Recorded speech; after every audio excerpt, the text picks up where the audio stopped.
Sa ibang balita, pamahalaang panlalawigan ng Ilocos handa sa edad na maaaring tumama sa bansa. Ang buong ulat mula sa aming kasamang si Julius Desamburon.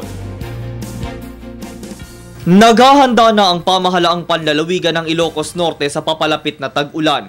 Naka-standby ang mga rubber boats ng lokal na pamahalaang panlalawigan na itinurn over ng National Disaster Risk Reduction and Management Council o NDRRMC sa nasabing probinsya sa pangunguna ni Ilocos Norte Governor Imee Marcos.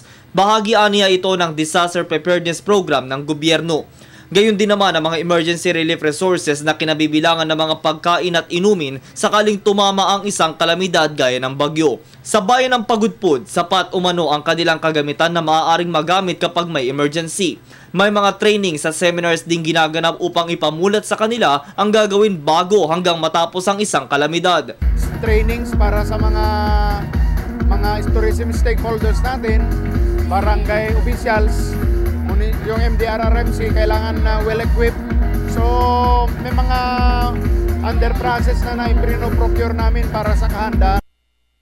Tsunami, bagyo, tsaka lindol.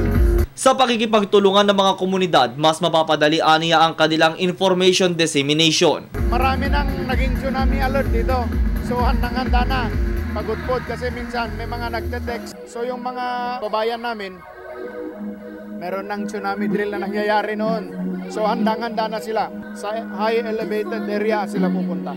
Hinikayat naman ng pamahalaan ang bawat isa na maging responsable at patuloy na alagaan ang kapaligiran dahil pag gumanti si inang kalikasan, malaking epekto di lamang sa kabuhayan at turismo ng lalawigan ang mawawalan, kundi pati ang buhay ni Juana at Juan. Kasama sina Jovet Dizon at Jeff Tuazon para sa Telebisyon ng Bayan, Julius Desamburon, Lawag, Ilocos Norte.